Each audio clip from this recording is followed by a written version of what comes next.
జూబ్లీహిల్స్ ఉప ఎన్నిక వేళ బీఆర్ఎస్లోకి వలసల వరద కొనసాగుతోంది. కేంద్రంలో అధికారంలో ఉన్న బీజేపీ, రాష్ట్రంలో అధికారంలో ఉన్న కాంగ్రెస్ను వీడుతూ రాష్ట్ర వ్యాప్తంగా ఆయా పార్టీల శ్రేణులు గులాబీ పార్టీలోకి క్యూ కడుతున్నారు. ఇదే ఇప్పుడు హాట్ టాపిక్గా మారింది. ఉప ఎన్నికలు వస్తే సాధారణంగా అధికార పార్టీకి అనుకూలంగా ఉంటాయి. కానీ ప్రస్తుతం తెలంగాణలో విచిత్ర పరిస్థితి కనిపిస్తోంది.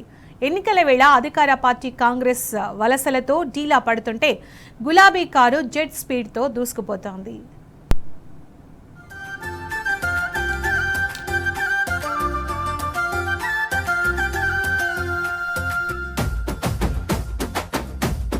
బీఆర్ఎస్ లోకి భారీగా వలసల వరద.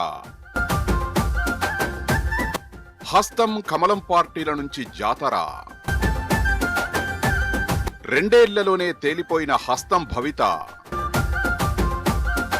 కమలంతో ఊదు కాలదు, పీరి లేవదన్న అంచనా. కళ్ల ముందు కనిపిస్తుంది ఒక్కటే గులాబీ జెండా.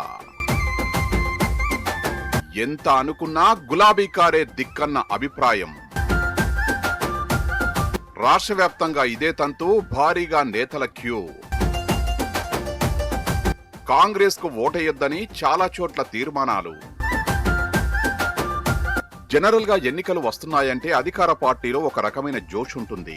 కానీ కాంగ్రెస్ పార్టీలో అలా కాదు. ఎవరికి వారు యమునా తీరే అన్నట్లుగా వ్యవహరిస్తున్నారు. అది జూబ్లీహిల్స్ ఉప ఎన్నిక విషయంలో స్పష్టంగా కనిపిస్తోంది. అందుకే అక్కడ బైపోల్ వేళ జూబ్లీహిల్స్ నియోజకవర్గంలో బీఆర్ఎస్ లోకి చేరికలు ఊపందుకున్నాయి. కాంగ్రెస్ సహా ఇతర పార్టీల నుంచి కూడా పెద్ద సంఖ్యలో నాయకులు గులాబీ గూటికి చేరుతున్నారు. జాతీయ పార్టీల్లో కీలకంగా వ్యవహరించిన నేతలు కూడా కారెక్కుతున్నారు. సాధారణంగా అధికార పార్టీ నుంచి ప్రతిపక్ష పార్టీలోకి వలసలు చాలా అరుదు. కానీ రెండేళ్లుగా కాంగ్రెస్ ప్రభుత్వం చేపట్టిన ప్రజా వ్యతిరేక కార్యక్రమాలు, చర్యల్ని జీర్ణించుకోలేని చాలా మంది హస్తం నేతలు బీఆర్ఎస్ లోకి వస్తున్నారు. నిత్యం గులాబీ గూటికి చేరుతున్న వారితో బీఆర్ఎస్ పార్టీ ప్రధాన కార్యాలయం తెలంగాణ భవన్ కిటకిటలాడుతోంది. బీఆర్ఎస్ వర్కింగ్ ప్రెసిడెంట్ కేటీఆర్ సమక్షంలో పార్టీలో చేరుతున్న వారికి గులాబీ కండువా కప్పి పార్టీలోకి ఆయన సాదరంగా ఆహ్వానిస్తున్నారు. మాజీ మంత్రి సిద్దిపేట ఎమ్మెల్యే హరీష్ రావు సమక్షంలోనూ చేరికలు జరిగాయి. ముస్లిం మైనారిటీ మహిళా నాయకులు కూడా గులాబీ కండువాలు కప్పుకున్నారు.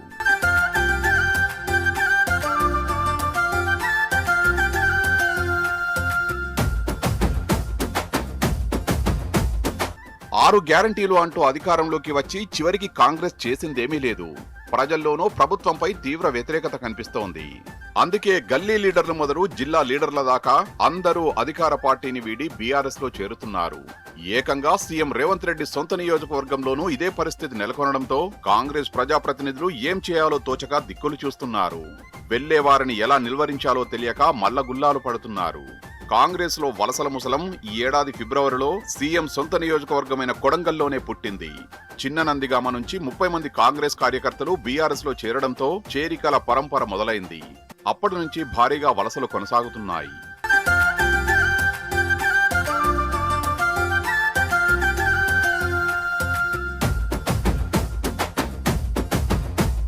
మొన్నటికి మొన్న కొడంగల్ నియోజకవర్గం నుంచి కాంగ్రెస్, బీజేపీ నుంచి దాదాపు 100 మంది కార్యకర్తలు బీఆర్ఎస్ వర్కింగ్ ప్రెసిడెంట్ కేటీఆర్ సమక్షంలో చేరారు.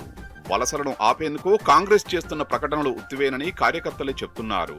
బీఆర్ఎస్ ఎమ్మెల్యేలు తమతో టచ్ లో ఉన్నారని అధికార పార్టీ నేతలు చేస్తున్న వ్యాఖ్యలు మేకపోతు గాంభీర్యమేనని, గ్రామాల్లో కనీసం వార్డు సభ్యుడి స్థాయి నాయకులు కూడా కాంగ్రెస్ లో చేరేందుకు ఆసక్తి చూపడం లేదని స్పష్టం చేస్తున్నారు. ప్రభుత్వం ఏర్పాటైన కొత్తలో అన్ని పార్టీల కార్యకర్తలు కూడా కాంగ్రెస్ లో చేరేందుకు ఆసక్తి చూపించారని, కానీ ఇప్పుడు పరిస్థితి పూర్తి భిన్నంగా మారిందని వాపోతున్నారు.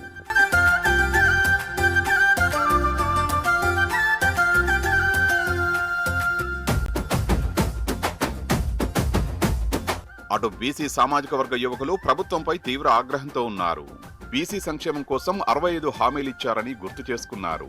అధికారంలోకి వచ్చిన 6 నెలల్లో స్థానిక సంస్థల్లో బీసీ రిజర్వేషన్లను 42% పెంచుతామని చెప్పారని, ప్రభుత్వ సివిల్ కన్స్ట్రక్షన్, నిర్వహణ కాంట్రాక్టుల్లో బీసీలకు 42% రిజర్వేషన్లు కల్పిస్తామని చెప్పారని గుర్తు చేస్తున్నారు. కుటుంబ వార్షిక ఆదాయం 3 లక్షల కంటే తక్కువ ఉన్న బీసీ విద్యార్థులందరికీ రియంబర్స్మెంట్, స్వయం ఉపాధి, ఉన్నత విద్య కోసం 10 లక్షల రూపాయల వరకు వడ్డీ రహిత తాకట్టు లేని రుణాలు ఇస్తామని చెప్పి ఇప్పుడు మాట తప్పారని బీసీ యువత మండిపడుతోంది. కాంగ్రెస్ నుంచి పోటీ చేస్తే యువత, రైతులు, మహిళలు ఓట్లు వేసే పరిస్థితి లేదని, అందుకే బీఆర్ఎస్ లోకి వెళ్తున్నారని చెబుతున్నారు.